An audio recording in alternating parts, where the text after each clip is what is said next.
Naam, hali gani ndugu mpenzi mtazamaji na mfuatiliaji wa Sauti ya Kitabu, nikukaribisha tena katika mwendelezo wa tafsiri ya kitabu hichi cha The Total Money Makeover, na hii leo tunaendelea na sehemu ya 3. Karibu sana. Mwandishi anaendelea kwa kusema, siku moja karibu na mashine ya kahawa, mmoja wa viongozi wangu alisema, tunahitaji mchakato huu wa Total Money Makeover ufundishwe vyuoni. Kabla hajahitimu kutoka chuo kidogo cha Kikristo, alilazimika kuchukua somo la jinsi ya kufanya mahojiano na kutafuta kazi.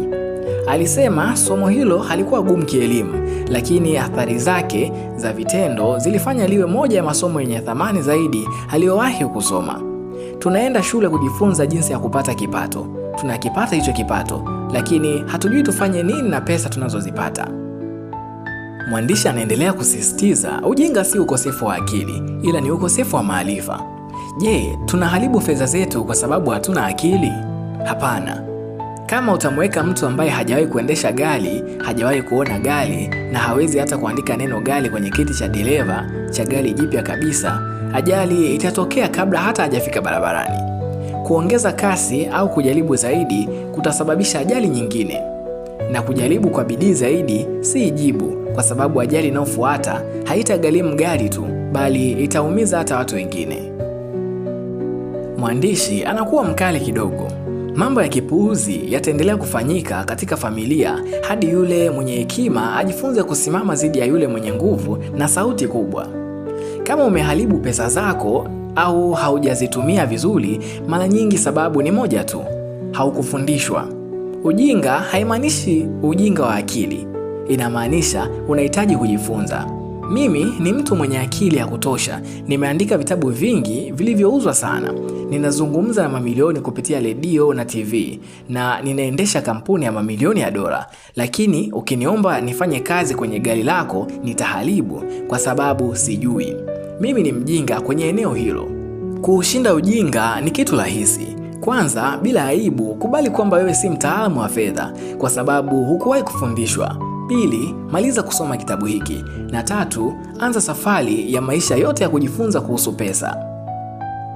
Huhitaji kujikinga na Harvard kupata MBA ya fedha. Huhitaji kuangalia channel ya fedha badala ya filamu nzuri. Lakini unahitaji kusoma kitu kuhusu pesa angalau mara moja kwa mwaka, mara kwa mara. Hudhuria semina za fedha, matendo yako yaonyeshe kuwa unajali pesa kwa kujifunza kuzihusu. Mimi na Sharon tuna ndoa nzuri, si kamilifu, lakini ni nzuri. Kwa nini? Kwa sababu tunasoma vitabu vya ndoa, tunahudhuria mapumziko ya wanandoa, tunatoka pamoja kila wiki. Wakati mwingine tunahudhuria darasa la ndoa kanisani, na mara nyingine tunakutana na rafiki ambaye ni mshauri wa ndoa. Je, tunafanya haya kwa sababu ndoa yetu ni dhaifu? Hapana. Tunafanya haya ili ndoa yetu iwe bora zaidi. Ndoa nzuri haziji zenyewe. Utajiri pia hauji wenyewe. Utatumia muda na juhudi kuondoa ujinga. Huhitaji kuwa mtaalamu wa fedha. Unahitaji tu kutumia muda zaidi kwenye bajeti yako na chaguo za pensheni kuliko unavyotumia kuchagua likizo ya mwaka huu. Mwandishi anaendelea kwa kutoa kizuizi cha pili: kufuata maisha ya watu wengine. Kizuizi cha pili ni kufuata maisha ya watu wengine. Shinikizo la marafiki na matarajio ya kitamaduni. Sijali jinsi unavyosema, wote tunataka kukubalika na kikundi chetu ama familia yetu. Hali hii hutaka tuonekane vizuri mbele ya wengine, na huwa inatupelekea kufanya mambo ya kipuuzi sana. Moja ya mambo ya kipuuzi ni kuharibu fedha zetu kwa kununua vitu ambavyo hatuvimudu kiuhalisia, ili kujaribu kuonekana tajiri mbele ya wengine. Daktari Tom Stanley alitunga kitabu kizuri miaka ya 90 kinachoitwa The Millionaire Next Door, tajiri karibu na nyumba yako, ambacho unapaswa kukisoma pia. Kitabu chake ni utafiti wa tajiri wa Marekani. Kumbuka, kama unataka kuwa mwembamba na mwenye misuli, unapaswa kusoma tabia za watu wenye mwili huo. Kama unataka kuwa tajiri, unapaswa kusoma tabia na mifumo ya thamani ya matajiri. Katika utafiti wake, Stanley aligundua kwamba tabia na mifumo ya thamani za matajiri hazikuwa kama watu wengi wanavyofikiria. Wakati tunafikiria matajiri, tunafikiria nyumba kubwa, magari mapya na nguo nzuri sana. Stanley aligundua kuwa matajiri wengi hawana vitu hivyo. Matajiri wa kawaida wanaishi katika nyumba za kawaida za tabaka la kati, na pengine wengi wao wanaendesha magari yaliyopitwa na miaka 2 au zaidi. Kwa ufupi, Stanley aligundua kuwa matajiri wa kawaida wanapata motisha zaidi kutoka kwa lengo la usalama wa kifedha kuliko kutoka kwa kile marafiki na familia zao wanachofikiria. Hali ya kutaka kuthaminiwa na kuheshimiwa kwa mali walizonazo karibu haipo kabisa. Mwandishi anaendelea kwa kusema, pata mwendelezo kabisa wa madeni makubwa. Wanafunzi wa vyuo vikuu kwa wastani hutumia $5,000 ama zaidi kwa mwaka ili kuishi na kula nje ya chuo. Hii ni sehemu ya hesabu ya kijinga, matokeo ya kujaribu kufuata wengine au kuishi zaidi ya uwezo wa kifedha.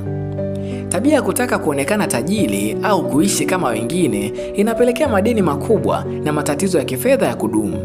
Kumbuka, hatuwezi kufuata kila mtu. Kila mmoja anahitaji kujua lengo la fedha zake badala ya kufuata kile wengine wanachonunua au jinsi wanavyoishi. Njia pekee ya uhakika wa kifedha ni kujitegemea, kuishi ndani ya uwezo wako na kuwekeza kwa hekima. Ikiwa tutachunguza matokeo ya Stanley na kuyalinganisha na mpango wa maisha wa Ken na Barbie, tutapata kuwa Ken na Barbie wapo kupotea. Hawana mwelekeo na hawajui la kufanya. Ken na Barbie mara nyingi wapo ofisini kwetu kwa ushauri wa kifedha. Mwaka uliopita walikuja na majina yao yalikuwa Bob na Sarah. Bob na Sarah wanapata takriban $93,000 kwa mwaka na wamepata kiasi hicho kwa miaka 7 iliyopita. Ni nini wanachoonyesha kwa hayo yote? Nyumba yenye thamani ya $400,000 waliolipia huku wakibakiza deni la $390,000, ikiwa ni pamoja na mkopo wa nyongeza wa nyumba waliotumia kupanga. Magari mawili ya takriban $30,000 kila moja na deni la kadi ya mkopo la takriban $52,000, lakini wamesafiri vizuri na kuvaa mitindo ya gharama kubwa. Pia $25,000 iliyosalia kwenye mkopo wa chuo cha miaka 10 iliyopita bado haijalipwa kwa sababu hawana pesa. Watu hawa wana thamani hasi, lakini wanaonekana vizuri sana. Mama wa Bob anaishia kushangazwa sana kila siku, na kaka wa Sarah mara nyingi anakuja kuomba pesa kwa sababu wanaonekana kuwa matajiri. Utofauti wa Bob na Sarah wana siri ndogo chafu. Siri ni kwamba hawako kama wanavyoonekana. Wamebaki hawana pesa na hakuna anayejua. Si kwamba hakuna anayejua, bali kila mtu anafikiria kinyume chake. Kwa hivyo, wakati mshauri wangu alitupa mapendekezo ya kugeuza hali yao ya madeni na kuangalia njia ya kubadilika, kulikuwa na upinzani mkubwa wa moyo. Ukweli ni kwamba Bob na Sarah wamebaki, wanahitaji kutoa magari na kuuza nyumba. Upinzani wa moyo ni halisi. Kwanza, tunapenda nyumba zetu nzuri na magari mazuri, na kuuza kutakuwa na maumivu. Pili, hatutaki kukubalika hadharani kuwa tumeonekana kuwa feki. Shinikizo la marafiki lina nguvu sana. Tunapunguza maisha yetu ni kauli yenye maumivu kusema kwa marafiki au familia. Tutapiga hatua ya kutoenda kwenye likizo au chakula cha jioni kwa sababu si sehemu ya bajeti. Ni vigumu kusema kwa baadhi ya watu. Kuwa halisi kunahitaji uthubutu mkubwa.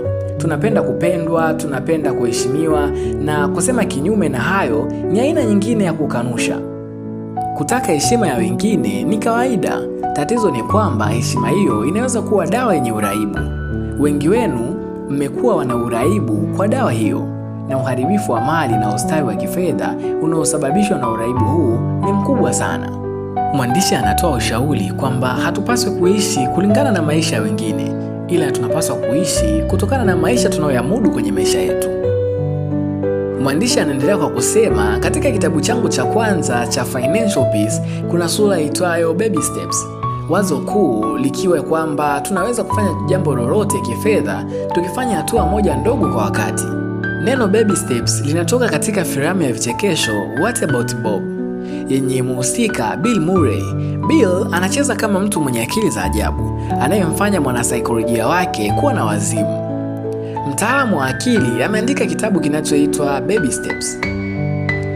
Kauli, unaweza kufika mahali popote ikiwa utaenda hatua moja kwa wakati, ndio msingi wa filamu hiyo.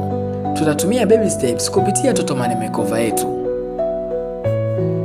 Mwandishi anaendelea kwa kusema kula tembo kunakupa nguvu. Njia ya kula tembo ni kwa kipande kimoja kwa wakati. Tafuta jambo la kufanya na lifanye kwa bidii hadi litakapokamilika. Nguvu ya umakini ndio inayosababisha baby steps kufanya kazi. Ukijaribu kufanya kila kitu kwa wakati mmoja, maendeleo yanaweza kuwa polepole sana.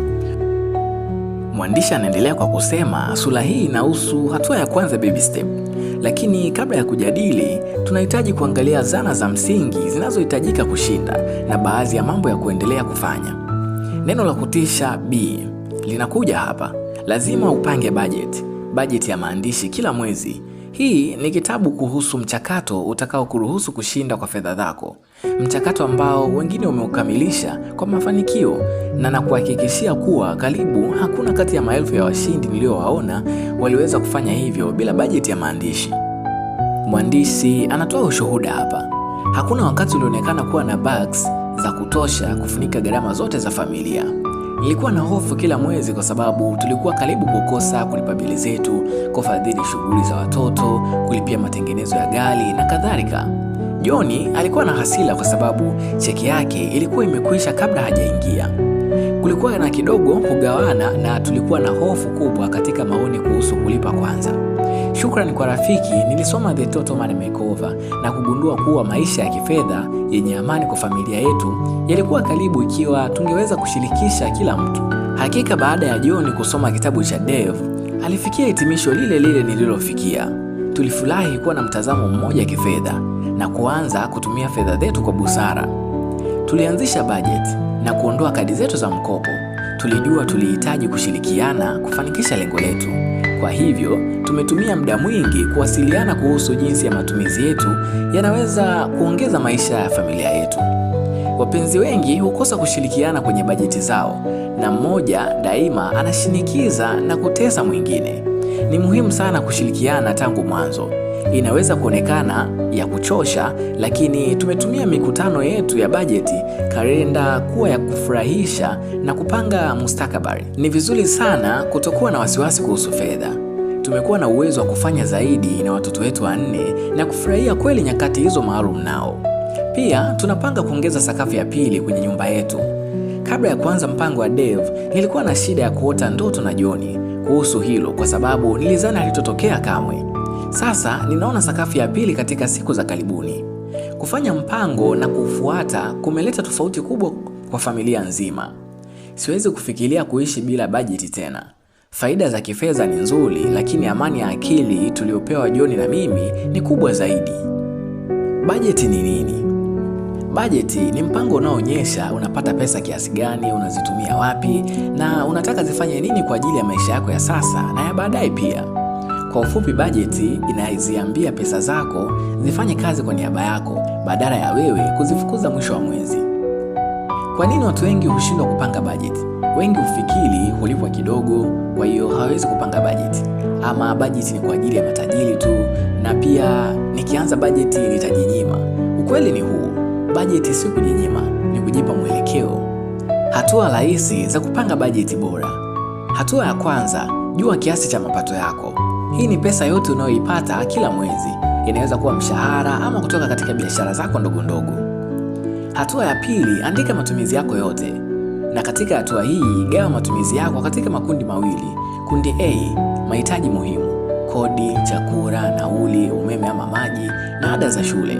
Kundi B ni matamanio. Inaweza kuwa mavazi na starehe ama na vitu vingine visivyokuwa na umuhimu sana. Hatua ya tatu, panga kipaumbele. Lipa wewe kwanza. Hii ni kanuni muhimu sana. Akiba iwe matumizi ya kwanza, si ya mwisho. Mwandishi anaanza na baby step 1. Baby step 1 ni nini? Ni kuweka akiba ndogo ya dharura kabla ya kufanya jambo lolote lingine la kifedha. Akiba hii sio uwekezaji, sio ya kujenga nyumba ama kulipia madeni yote. Ni akiba ya dharura pekee. Akiba ya dharura ni pesa inayotengwa kwa ajili ya vitu kama ugonjwa wa ghafla, ajali, kazi kukatika ama tatizo lisilotarajiwa. Kwa kiufupi, ni pesa ya mambo yasiyopangwa. Kwa nini hii ndiyo hatua ya kwanza? Kwa sababu maisha hayana onyo. Bila akiba ya dharura, tatizo likitokea unakopa. Ukikopa, mpango wako wa fedha unaharibika na unaishia kurudi pale pale ulipoanzia. Kiasi cha akiba cha baby step namba 1 ni kipi? Baby step namba 1 haitaki uanze na pesa nyingi, haitaki uchelewe na haitaki ukamilifu. Inataka uanze haraka na kiasi kidogo, lakini kwa makusudi. Lengo si utajiri, lengo ni usianguke kifedha unapokutana na dharura. Mwandishi anamalizia baby step namba 1 kwa kusema, baby step namba 1 ni msingi wa uhuru wa kifedha. Bila huu msingi, madeni hurudi, stress hazipungui na mipango inavunjika. Hii ndio hatua ya kwanza ya kuacha kuishi kwa kubahatisha. Mwandishi anaendelea na baby step namba 2 ambayo ameita debt snowball. Baada ya kujenga akiba ndogo ya dharura kwenye baby step namba 1, sasa hatua inayofuata ni kuondoa madeni yote. Mwandishi anasema baby step namba 2 haina maana tofauti na kulipa madeni yote. Hii inahusisha kadi za mikopo, mikopo ya simu, mikopo ya vifaa, mikopo ya marafiki na hata ndugu, na hata mikopo ya benki isiyo ya nyumba. Debt snowball ni nini? Debt snowball ni mfumo wa kulipa madeni. Unapanga madeni yako kuanzia dogo hadi kubwa bila kuangalia riba ya kwanza, na unalipa dogo kwanza kisha unaendelea na linalofuata. Mwandishi anasema watu hawashindi kutoka kwenye madeni kwa sababu ya hesabu, bali kwa sababu ya kukata tamaa. Ukiona deni moja linaisha, unapata ushindi wa haraka, unapata hamasa na unajiamini zaidi, na hapo ndipo snowball inaanza kukua. Mwandishi anaendelea kwa kuelezea mfumo wa debt snowball hatua kwa hatua. Hatua ya kwanza, andika madeni yote. Hatua ya pili, panga kuanzia dogo hadi kubwa. Hatua ya 3, lipa kiwango cha chini kwenye yote. Hatua ya 4, elekeza nguvu zote kwenye deni dogo. Hatua ya 5 likimalizika, chukua pesa zake ziongeze kwenye deni linalofuata. Kila deni likiisha, kasi inaongezeka. Kanuni muhimu ya baby step namba 2: hutakiwi kuongeza deni jipya, hutakiwi kuanza uwekezaji na hutakiwi kupanua matumizi. Huu ni wakati wa kujinyima kwa muda mfupi ili upate uhuru wa muda mrefu. Kwa nini baby step namba 2 ni ngumu lakini muhimu? Hii ni kwa sababu inakabiliana na tabia, inahitaji nidhamu na inahitaji kusema hapana kwa muda. Lakini hakuna uhuru wa kifedha bila kuvunja minyororo ya madeni. Mwandishi anaendelea na baby step namba 3. Baada ya kumaliza madeni yote, hatua inayofuata ni kuweka akiba kamili ya dharura. Hii ni akiba inayotosha kugharamia maisha yako kwa miezi 3 hadi 6. Hii ni tofauti ya akiba ndogo ya dharura ya hatua ya kwanza, ambayo ilikuwa ni ngao ya kwanza tu. Akiba kamili inakupa uhakika wa maisha, akili na amani ya moyo. Kwa mara ya kwanza unapokuwa na akiba hii, unaweza kukabiliana na dharura kubwa bila kulazimika kukopa, kuuza mali au kuingilia malengo yako mengine ya kifedha. Hii akiba inafanya kazi kama kinga kamili ya kifedha. Inakupa nafasi ya kupanga maisha kwa utulivu bila hofu ya kesho. Haijalishi ni tatizo gani linalojitokeza kama ajali, ugonjwa au kupoteza kipato. Pesa hizi zimewekwa kimsingi kwa ajili ya dharura halisi. Hatua hii ni msingi wa usalama wa kifedha. Ni ngazi ambapo uhuru wa kifedha unaanza kuwa halisi, na ndio msingi wa kuendelea na hatua zinazofuata za kujenga, kustaafu, kusaidia familia na kuanzisha utajiri. Mwandishi anaendelea na baby step namba 4, kuweka akiba ya kustaafu. Baada ya kuwa na akiba kamili ya dharura, hatua inayofuata ni kuanza kuweka akiba kwa ajili ya kustaafu. Hii ni hatua muhimu sana kwa sababu inahakikisha kwamba maisha yako ya baadaye hategemei tu mishahara ya sasa, bali umejipanga mapema. Baby step namba 4 inasisitiza kuweka angalau 15% ya mapato yako ya kila mwezi katika akiba ya kustaafu. Hii inaweza kuwa kwenye pensheni, bima ya kustaafu au akaunti ya uwekezaji iliyo salama. Kiasi hiki hakina budi kuwa kikubwa vya kutosha ili kuhakikisha maisha yako baada ya kustaafu ni thabiti na yasiyo na hofu ya kifedha. Hatua hii pia inafundisha nidhamu kwa muda mrefu. Inakufundisha kutumia sehemu ya mapato yako kwa akili ya muda mrefu badala ya kutumika kwa matumizi ya haraka au starehe za mara moja. Kwa kufanya hivyo, unaweka msingi thabiti wa usalama wa kifedha na uhuru wa baadaye. Akiba hii ya kustaafu pamoja na akiba ya dharura na madeni yaliyolipwa inakufanya uwe kiongozi wa fedha zako. Ukijua unazo kinga zote muhimu na huwezi kurudi kwenye mzunguko wa madeni au hofu ya kesho, basi unakuwa bora zaidi.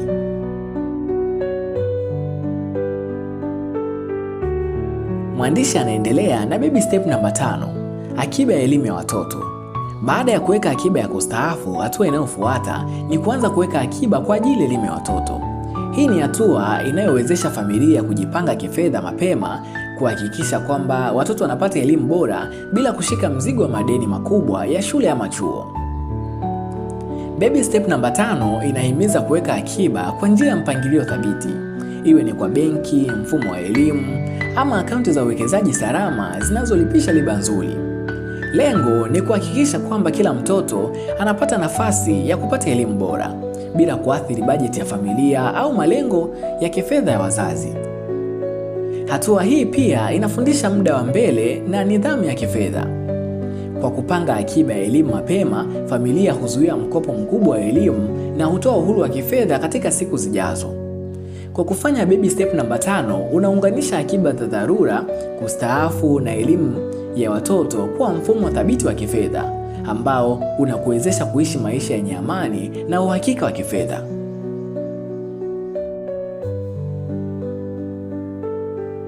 Mwandishi anaendelea na baby step namba 6, kulipa mkopo wa nyumba mapema. Katika nchi za wenzetu kule, na hasa mwandishi huyu Devi anakotokea, wao hupewa nyumba kwa mkopo. Kwa hiyo huzilipia hizo nyumba mpaka mkopo wao utakapokwisha. Lakini kwa nchi hizi zetu za Kiafrika, mara nyingi hii inamaanisha kwamba ni kujenga nyumba yako wewe mwenyewe, badala ya kuishi katika nyumba za kupanga. Mwandishi anasema baada ya kuweka akiba ya dharura, kumaliza madeni yote yasiyo ya nyumba, kuweka akiba ya kustaafu na akiba ya elimu ya watoto, hatua inayofuata ni kulipa mkopo wa nyumba mapema, ama kwa sisi wa Afrika, kujenga nyumba yako na kutoka katika nyumba za kupanga. Hatua hii ni muhimu sana kwa sababu mkopo wa nyumba ni mzigo mkubwa, unachukua sehemu kubwa ya mapato ya familia. Kulipa mkopo mapema kunapunguza riba unayolipia, kunapanua uhuru wa kifedha na kunakuwezesha kufurahia nyumba yako bila wasiwasi wa kifedha. Baby step namba 6 inasisitiza nidhamu na malengo. Badala ya kutumia mapato yako kwa starehe au ununuzi usio wa lazima, unaelekeza nguvu zako zote kulipa mkopo wa nyumba. Kadri unavyomaliza mkopo huo haraka, ndivyo unavyopata uhuru mkubwa zaidi na kuondoa mzigo mkubwa wa kifedha kwenye maisha yako. Kwa kufanya baby step namba 6, unachanganya akiba zote zilizopo: dharura, kustaafu, elimu ya watoto, na sasa una uhuru wa nyumba. Hii ni hatua ya mwisho inayokuwezesha kuishi maisha yenye amani ya kifedha bila masharti na kuanza kujenga utajiri zaidi katika maisha yako. Mwandishi anaendelea na baby step namba 7, na ambayo ni ya mwisho: kujenga utajiri na kutoa kwa wengine. Baada ya kumaliza akiba ya dharura, kuondoa madeni yote yasiyo ya nyumba, kuweka akiba ya kustaafu, kuandaa akiba ya elimu ya watoto na kulipa mkopo wa nyumba, hatua ya mwisho ni kujenga utajiri na kutoa kwa wengine. Hatua hii inahimiza kutumia uhuru wa kifedha uliopatikana kwa busara. Unaweza kuwekeza kwa njia salama ili kuongeza mali zako, kuongeza mapato na kuhakikisha maisha yako ya kifedha yanaendelea kuwa thabiti. Pia hii ni wakati wa kutoa msaada kwa wengine kama jamii, familia au mashirika yenye malengo mema. Baby step namba 7 ni zaidi ya pesa, ni kuzidiwa na amani ya kifedha na kuridhika. Unaona matokeo ya nidhamu uliojenga katika hatua zote za awali. Madeni yamekwisha, akiba iko salama, nyumba yako imelipiwa, familia yako imewekwa salama, na sasa una nafasi ya kuendeleza thamani na msaada kwa wengine. Hii ni hatua inakufundisha kuwa uhuru wa kifedha sio mwisho wa safari, bali ni mwanzo wa maisha yenye maana zaidi, usalama wa kifedha na uwezo wa kuboresha maisha ya wengine. Mwandishi wa kitabu cha The Total Money Makeover anamalizia kwa kusema, ishi maisha kwa nidhamu ya kifedha sasa ili baadaye uweze kufurahia uhuru wa kifedha na maisha yenye amani bila kushikilia madeni au kufikiri kila wakati kuhusu jinsi ya kulipa gharama za dharura. Watu wengi huishi kwa mtindo wa sasa ni lazima nifurahie, wakitumia zaidi ya wanayopata, wakikopa, wakitumia kadi za mkopo bila mpango. Hii ni maisha ya kuelekea dharura na mara nyingi inasababisha stress, madeni makubwa na hofu ya kesho. Naam, nipende kukushukuru sana wewe ambaye umefuatilia tafsiri ya kitabu hichi cha The Total Money Makeover. toka tulipoanza part 1 mpaka leo tumemalizia part 3. Lakini nipende kusema pia kwamba tafsiri za vitabu hivi tunavyotafsiri si tafsiri ya kila mstari wa kitabu. Tunajaribu kutafuta yale mambo ya muhimu zaidi, na ndiyo ambayo tunayatafsiri na kuyaweka katika mtiririko ulio bora ama mtiririko maalum. Lakini nipende kukukumbusha tu kwa ambaye bado hujagundua kwamba ukibonyeza alama ya subscribe hapo chini, ukashare pamoja na kucomment maoni yako, itakuwa ni moja ya support kubwa sana kwangu. Mwisho wa tafsiri ya kitabu kimoja ndio mwanzo wa tafsiri ya kitabu kingine, na kwa wiki ijayo tunaenda kuanza tafsiri ya kitabu kingine kinachoitwa Atomic Habits. Mimi naitwa Frank na kutakia wakati mwema, tukutane tena Ijumaa ya wiki ijayo.